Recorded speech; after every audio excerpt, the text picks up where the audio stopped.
A long time ago, my brother was one of the people I trusted the most, full of vitality and love for life. He was always going on adventures and discovering new places. But no one knew what he was hiding behind that bright face, not even me. The story I'm going to tell you today is the truth that destroyed our lives forever and forced me to face the unbelievable. One day my brother decided to take a trip to visit a remote market. He loved such abandoned places on the outskirts, where nothing but isolated mountain roads could be found. When he came back to tell me about his discovery, he didn't seem worried or scared, but he said something strange. "I found an unusual place, and something strange is happening there." He asked me not to go with him and said he would deal with it on his own. At first I thought it was just exaggerated talk, but I didn't know that this trip would be the end. A week later we began noticing strange changes in him. He would go out at night for no clear reason, and his eyes were filled with something odd. He told me that he felt something mysterious was chasing him, but he couldn't escape it. Then came the day he suddenly disappeared. We couldn't find him, and every time we searched, all paths led to a strange place resembling the market he had spoken about. But everyone who went there returned with strange answers, nothing logical. One day I decided to go to this place myself, to search for my brother and understand what was happening there. I reached the same road he told me about and saw that abandoned market in the middle of the mountainous land. The White House was there and everything was as he described, but I felt something different. The air was heavy and the words carved into the rocks were strange, as though warning of something unearthly. When I entered, the tables were filled with old objects and people were wearing strange gray suits, their faces void of any expression. I stood there for a while, then a woman approached me. She was holding a wooden box filled with money and said in a calm voice, "Hello? We've been waiting for someone like you. Come, join us." There was something frightening in her eyes, and her voice was full of indescribable cunning. At that moment, I saw my brother from a distance. He was moving among the people in gray suits, and it looked as though he was participating in some strange ritual. I hurried to approach him, but one of the men calmly said, "Don't come closer, this ritual is not for you." I started feeling dizzy, and everything around me began to fade little by little. I looked at my brother again, but he wasn't the same as I knew him. His eyes were empty, as if his soul had left his body. I screamed at him, but he didn't respond. Suddenly I felt something heavy in my chest, as if I was trapped between these beings I couldn't understand. I left the place with all my strength and ran toward my car. As I fled, my brother's voice followed me. It was broken, inhuman, as if his soul had been pulled to a place from which it couldn't return. I returned home, my heart crushed with sorrow and fear, trying to ignore what I had seen. But as the days passed, I started hearing about other people who had disappeared at the same place. It was said that they had undergone the same ritual that my brother had been forced to endure. Every day I would replay his image in that ritual, his lifeless eyes. His soul had gone, but his body remained there, somewhere, moving among those who had fallen into the trap of the mysterious group. What exactly happened in that place? No one can answer that, but I am sure of one thing. That ritual took my brother, and it won't let anyone escape it. Over time, my brother disappeared again.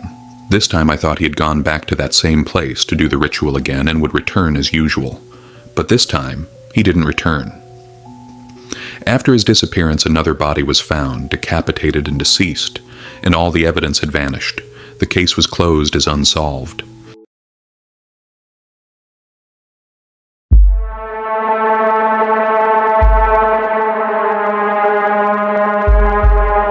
I was around 8 years old at the time. The summer days passed slowly, and my friends and I spent them playing in the small park near my house. I was known among my friends for my cheerful and curious spirit, but one day something strange came into my life that turned everything upside down. That day, while we were playing, a strange girl appeared, someone I had never seen before. She seemed a little older than us, around 13, and her name was Marissa. She wore a strange faded gray robe with a huge scarf that covered almost her whole body and face. There was something unsettling about her, but it was mysterious enough to draw me in. She started playing with us as though she were part of the group, but she always showed a particular interest in me. She asked me strange questions. "Do you dream?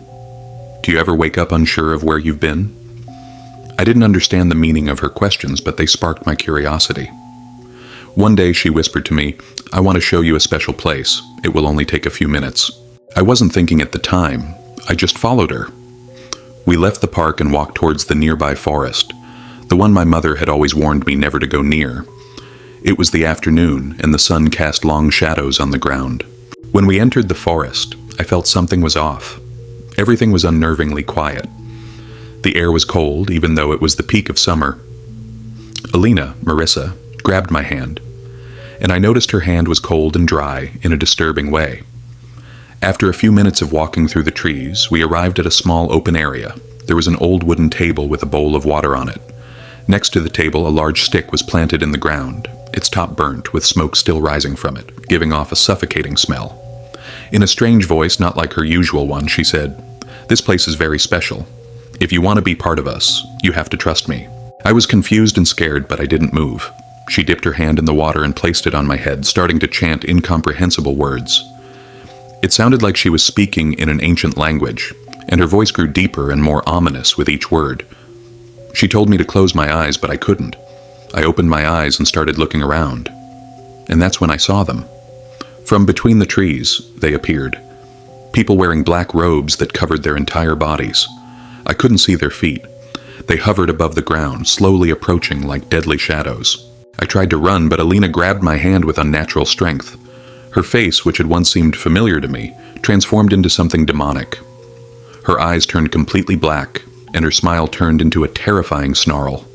She began making sounds that seemed like a whisper and a growl at the same time. I screamed and pushed her away with all my might, managing to break free. I ran without looking back, stumbling between the tangled tree trunks. I could hear footsteps behind me and whispers chasing me. When I finally made it out of the forest, it wasn't the place I had entered. I looked around and found myself close to my house, but I didn't know how I'd gotten there. I reached home crying and told my parents everything. They didn't believe me. They said it was just a child's imagination, but I knew what I had seen. I didn't explain it well, and perhaps that's why they didn't believe me. 13 years later, when I passed by the old neighborhood in the forest, I told my parents the story in more detail, and they were shocked. But I feel like part of them still doesn't believe my story. Even to this day, I don't know where Marissa came from or what she had planned for me. I also don't know who those people in black robes were, and I never heard of anything like that happening in the area during the time I lived there. Even today, I don't know who Marissa was or what she was planning. The only thing I know is that I am no longer the same person since that day.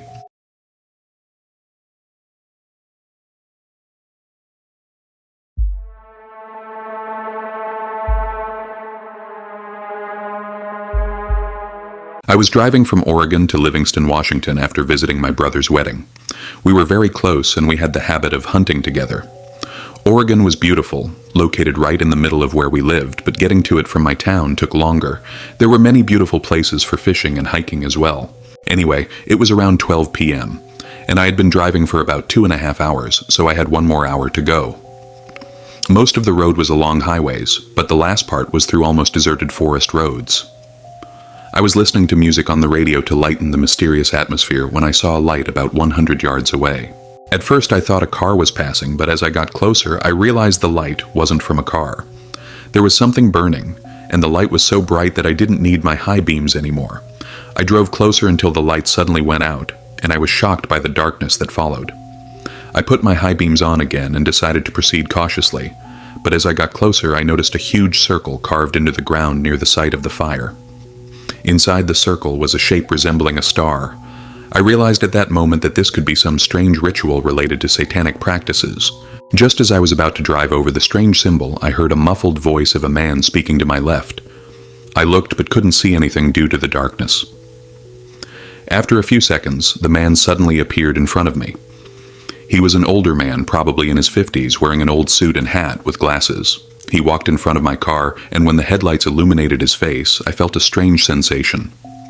The man was waving his hands and pointing in an odd manner, but he wasn't saying anything I could understand. After a while, he pointed behind me, as if asking me to reverse my car. His eyes were fixed on me the entire time, not once blinking. I told him I didn't understand what he was saying and raised my hands as if to show I couldn't comprehend him. He seemed angry and approached my car, tapping on the window. He told me to roll down the window, and his voice was very rough. I didn't want to open the window completely, so I only opened it slightly. He asked me why I was there, and I told him I was just passing through and needed to get through. The man stepped back a little, then came back and told me I had to leave the area. I laughed at his words and told him to get out of my way, then pressed the gas pedal and quickly sped off. But when I looked in my rearview mirror, I saw the man screaming and a group of dark figures standing behind him, their arms raised in unison. I thought I had escaped, but as I continued driving down the narrow road, I discovered that there were people surrounding me from all directions. They were standing near the trees of the forest, watching me silently, not moving. They were all isolated or in small groups. I was driving about 40 miles per hour and saw around 20 people. Eventually, I was able to turn left and get back onto the busier road. I felt relieved because I'd gotten away from them. But now, after reflecting on that night, it seems much more sinister and threatening. I don't believe in these ritualistic things, and at the time I didn't think I was in real danger. But what happened that night made me question a lot of things.